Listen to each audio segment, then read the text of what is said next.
श्रुति विप्रतिपन्ना थे यदा स्थात्र निश्चला समादावचला बुद्धि तथा योगम वापसती। जब तू अनेक प्रकार के वचनों को सुन सुन करके जो तेरी बुद्धि भ्रमित हो गई है, ये बुद्धि जब परमात्मा में अचल और स्थिर ठहर जाएगी तब तू उस योग को प्राप्त होगा। उस समय पर तेरा परमात्मा से नित्य संयोग होगा। जब ये अनेक प्रकार के भ्रमित वचनों को सुन करके तू भ्रमित हो गया है, वहां से लेकर यहां आकर तब अर्जुन ने एक प्रश्न किया है भगवान से।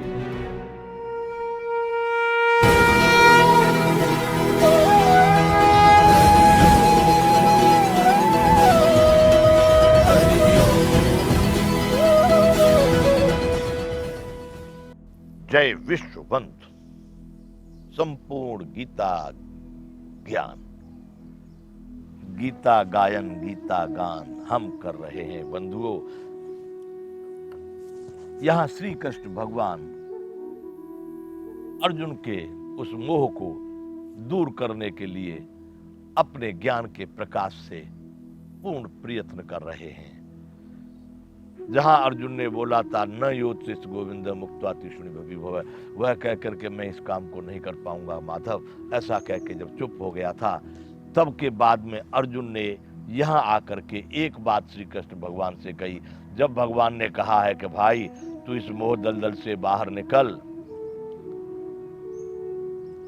उसके पश्चात ही तू इसके योग्य हो पाएगा। श्रुति विप्रतिपन्ना थे यदा स्थात्र निश्चला समादावचला बुद्धि तथा योगम वापसती। जब तू अनेक प्रकार के वचनों को सुन सुन करके जो तेरी बुद्धि भ्रमित हो गई है, ये बुद्धि जब परमात्मा में अचल और स्थिर ठहर जाएगी तब तू उस योग को प्राप्त होगा। उस समय पर तेरा परमात्मा से नित्य संयोग होगा। जब ये अनेक प्रकार के भ्रमित वचनों को सुन करके तू भ्रमित हो गया है, वहां से लेकर यहां आकर तब अर्जुन ने एक प्रश्न किया है भगवान से, महाराज स्थित प्रज्ञ का भाषा समाधिस्तस्य केशव स्थित धीम किम प्रभासेत किम आसीत ब्रजेत किम। महाराज कैसे समझूंगा वो समाधि में स्थित प्रज्ञ के क्या लक्षण हैं, वह कैसे बैठता है, कैसे बोलता है, कैसे चलता है। महाराज मुझे कुछ उसके विषय में बताइए जिससे मैं समझ सकूं कि स्थित प्रज्ञ की स्थिति कैसी है। तब भगवान ने बड़े सूक्ष्म में कहना शुरू कर दिया कि प्रजहाति यदा कामान सर्वान पार्थ मनोगतान आत्मन्येव आत्मना तुष्ट स्थित प्रज्ञ तदोच्यते। जिस समय पर मन में स्थित सभी कामनाओं को यह प्राणी, यह मानव जब त्याग देता है और अपने आत्मा से ही आत्मा में संतुष्ट रहता है, आत्मा में ही मनन करता है, आत्मा में ही सुख का अनुभव करता है, उस समय पर वह स्थित प्रज्ञ होता है। आगे उसी कहानी को, उसी वार्ता को कैसे स्थित प्रज्ञ को समझा जाए, स्थित प्रज्ञ के क्या लक्षण है, वही भगवान फिर आगे और बता रहे हैं। दुखेषु उद्विग्न मना सुखेषु विगत स्पृह वीत राग भय क्रोध स्थित धीर मुन उच्चते।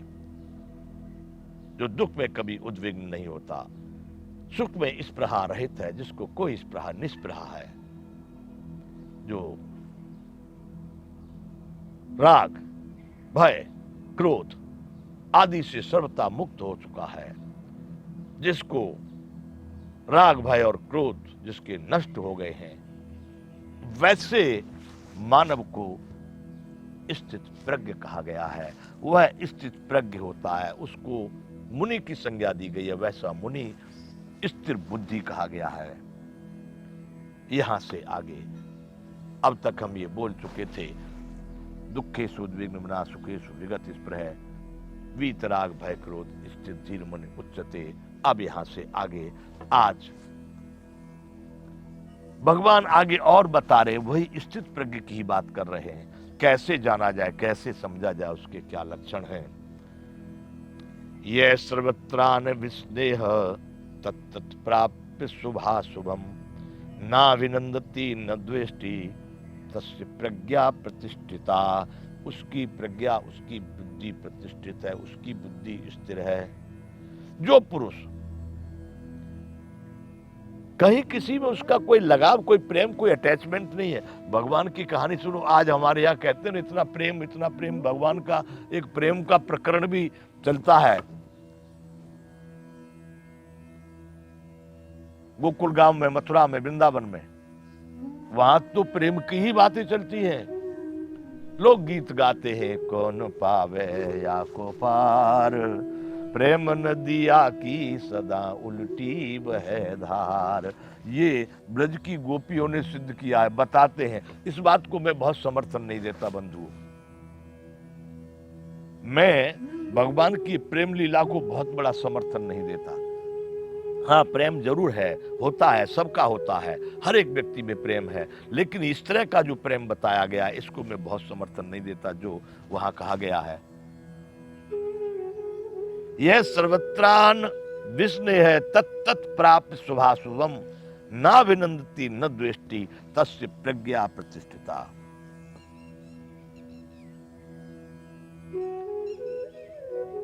यह सर्वत्र, सभी जगह, न विस्नेह, जो व्यक्ति सभी जगह पर स्नेह रहित, कोई लगाव नहीं, वहां स्नेह को, प्रेम को यहां पर लगाव की संज्ञा में देख रहे हैं।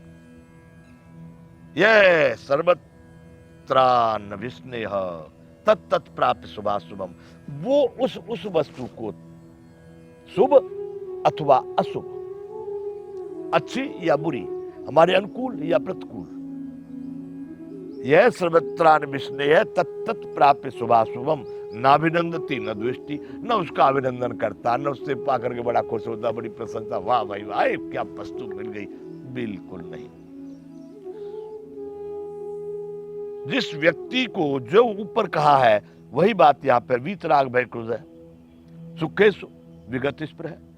अच्छी वस्तु मिलती है तो उसमें सुख हो जाता है, तो स्पृहा हो जाती है, बुरी वस्तु मिलती है तो खराब हो जाता है। वही बात को यहाँ फिर से दूसरे प्रकार से कह रहे हैं कि यह सर्वत्रान विस्नेह तत्त प्राप्त शुभाशुभम, ना विनंदती न द्वेष्टि, तस्य प्रज्ञा प्रतिष्ठिता। हे अर्जुन, जो व्यक्ति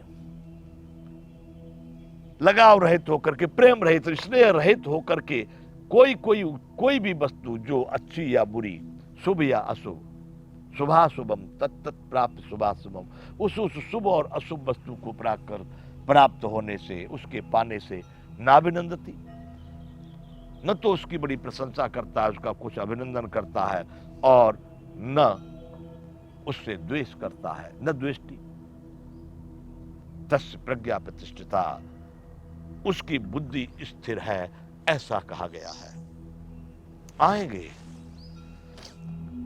आप कभी ऐसा मान के मत बैठ जाना भगवान सुख दे दे, अरे सुख दे देगा तो मर जाओगे, दुख भी साथ में लगा है। एक ही परमाणु के दो भाग हैं, कोई परमाणु भी दूसरे भाग के बिना नहीं है। सुख होगा तो दुख भी होगा, दिन होगा तो रात भी होगी, लाभ होगा तो हानि भी होगी, ये सब चलता रहेगा। लेकिन आप इस दोनों से मुक्त हो जाइए, तब आपकी बुद्धि स्थित प्रज्ञ कही जाएगी। बंधुओं, ये वार्ता, ये गीता ज्ञान साधारण यूं तो जो व्यक्ति इसमें लगा, जिसने इसको पाने का प्रयास किया, वो साधारण नहीं रह जाएगा। कोई ऐसा अर्थ न लगा ले कि भाई ये मैं जो कह रहा हूं कि भाई ये साधारण लोगों को नहीं पढ़ना चाहिए, या उनके योग्य नहीं है, या वो इसको नहीं पा सकते, मैं किसी के लिए इसको नकार रहा हूं, किसी की निंदा कर रहा हूं, वह प्रश्न नहीं है। परंतु सबके लिए ये ज्ञान नहीं है। जय विश्व बंधु।